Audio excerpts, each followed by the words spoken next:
Hey, RetconRaider here.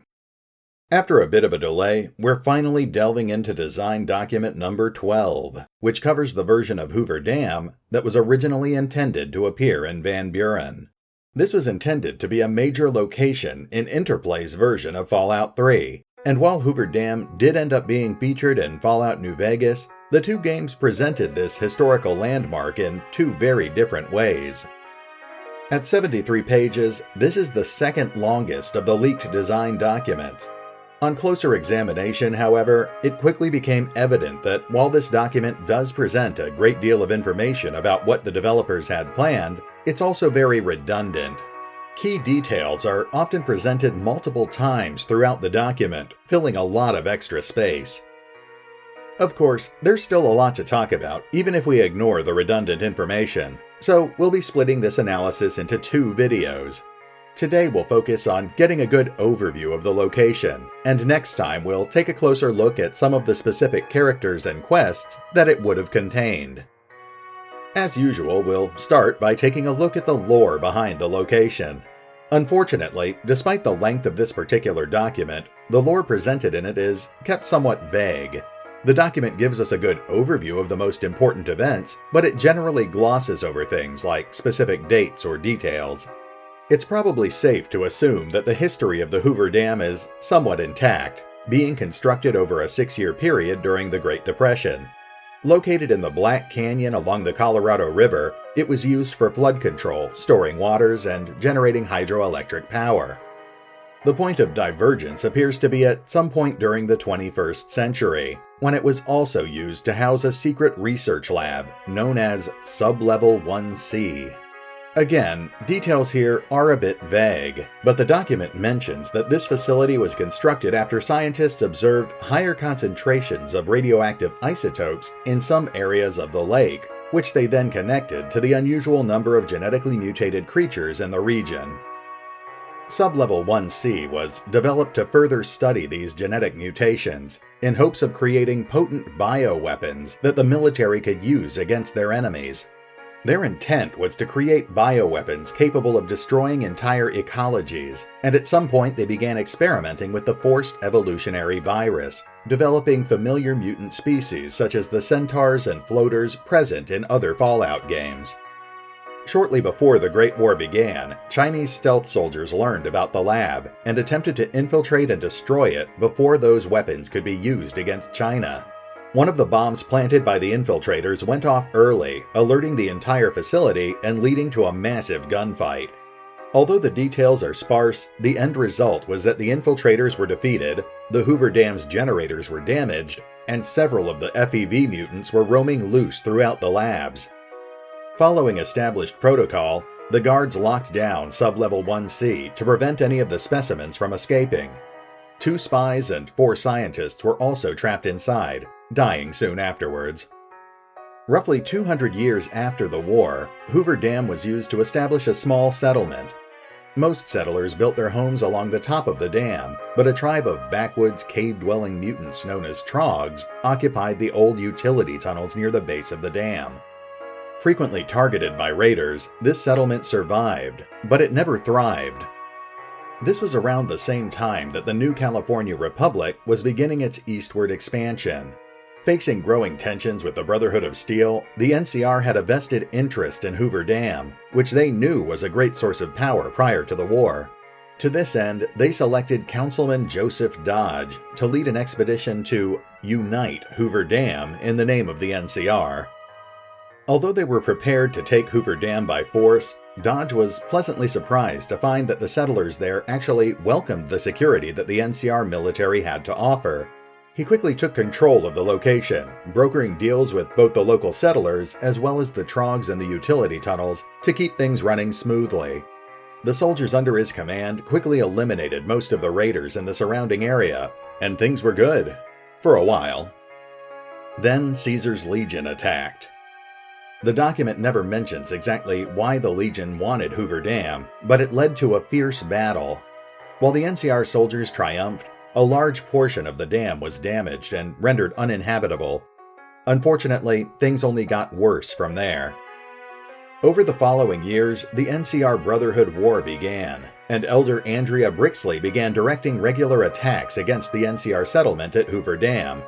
Dodge and his men repelled the first few attacks, but with the war raging on back west, they weren't receiving enough supplies from the NCR. It was only a matter of time before they would run out of ammunition and the Brotherhood would overwhelm them.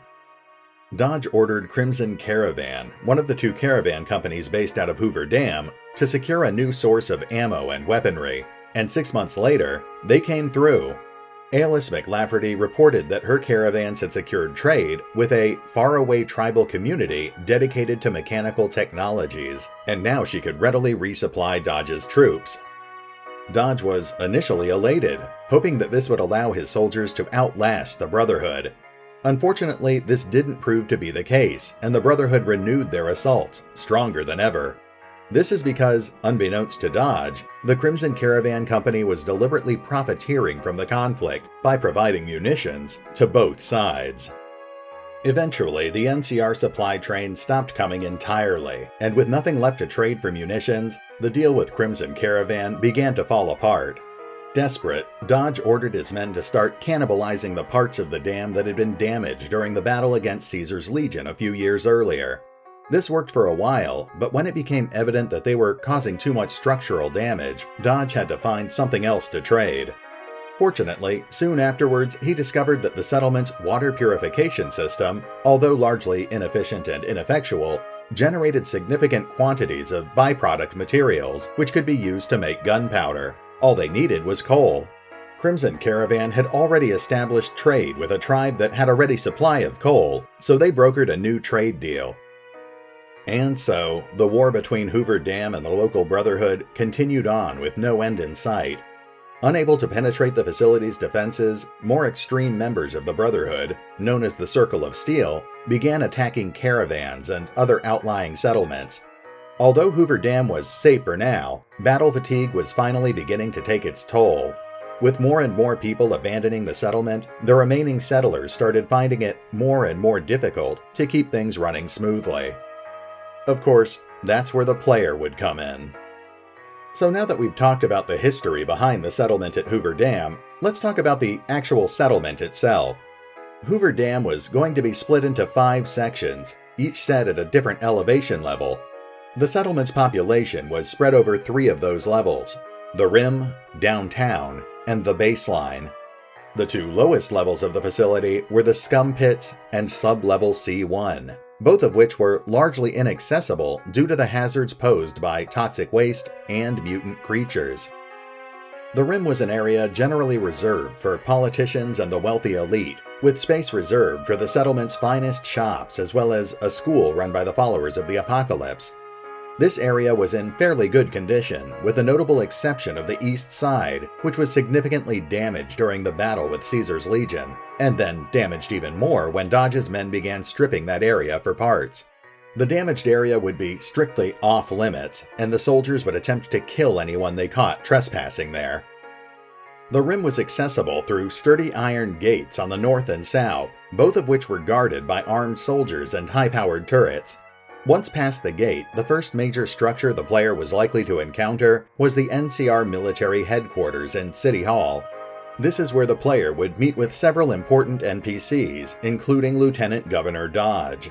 The player could also visit a large police building, where they could meet with Police Chief Ralph Peoples. There were also several other notable points of interest along the Rim, including 2 rival caravan companies, a gun store, a general store, a high-end bar, and even a potential home that the player could end up acquiring. This area also included 3 facilities run by the followers of the Apocalypse, including a school, an engineering workshop, and a medical facility. We'll spend some more time talking about all of that in the next video. The downtown area, only accessible using an elevator that led back up to the Rim, was where the laborers and lower-class citizens tended to congregate. This area was largely made up of private homes, low-end businesses, and a few utilities and equipment that actually kept the settlement running. The most important facility in the downtown area was the engineering section, where Otto Steed ran the settlement's water purification system. While this water was not suitable for drinking, it was still useful for irrigation and allowed the settlers to operate a series of hydroponic farms where they could grow corn and wheat.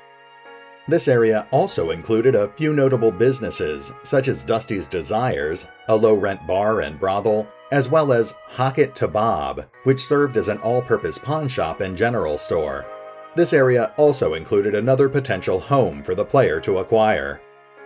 The lowest inhabited level of Hoover Dam was known as the Baseline, which largely consisted of old employee utility tunnels. This area was primarily populated by Troggs, mutated humans descended from backwoods hillbillies who survived the Great War by spending centuries hiding in caves. While they didn't particularly like normal humans, they worked out a deal with Lieutenant Governor Dodge to help maintain the settlement's 2 functional power generators. If the player wanted to explore deeper into the facility, they would have to find a way to deal with the Troggs. Billy Bob, the leader of the Troggs, would turn the player away under most circumstances, but there were at least a few ways to get past him, though only one is specifically spelled out in the document. We'll talk about that in the next video. Assuming the player could get past the Troggs, they would then be able to explore the Scum Pits. This is where the facility's power generators were once kept up until the failed sabotage attempt way back in 2077. The bombs planted by Chinese stealth agents damaged or destroyed at least some of the generators, and the remaining generators were moved up to the baseline. Since then, the pits where the generators used to be have been flooded with toxic goo, which is combined with other contaminants to create a host of aggressive mutant vermin that infest the rest of the area. If the player wanted to explore the Scum Pits, then they would have to deal with giant albino rats, mutant leeches the size of pot-bellied pigs, and a small colony of car-sized, oddly intelligent albino ants. This was intended to pose a high-level challenge, and if the player could somehow overcome these threats, then they would theoretically be able to gain access to sub-level C1. The lowest level of Hoover Dam was also the most dangerous. Assuming the player could even get past the electronically locked security hatch, they would then have to deal with even more toxic goo, as well as powerful FEV-spawned mutants including both centaurs and floaters. If the player could actually manage to clear out all the threats on this level, they would be able to gain access to multiple high-end rewards. Not only would the player have access to both a high-level science lab as well as a functional computer with pre-war knowledge on it, but they would also be able to discover the corpses of some Chinese stealth agents, allowing them to potentially reverse engineer the Haegway stealth armor. Now, that should hopefully be enough to give you a good general idea of what the developers had planned for the version of Hoover Dam that was intended to appear in Fallout Van Buren. Like I said before, while Hoover Dam did still end up appearing in Fallout New Vegas, it's obvious that the developers ended up taking things in a very different direction than what they had originally planned. There's still quite a bit to talk about, but for now, I think we've come to a good stopping point. We'll pick up here next time, as we take a closer look at the numerous NPCs the player would have been able to meet, as well as the numerous quests that they would have had to offer. But for now, this is RetconRaider, signing off. Thanks for listening. Oh, and remember, although I do love talking about Fallout Van Buren, you can check out most of the leaked information for yourself by visiting the fan-run Fallout Wikis. Links are in the description.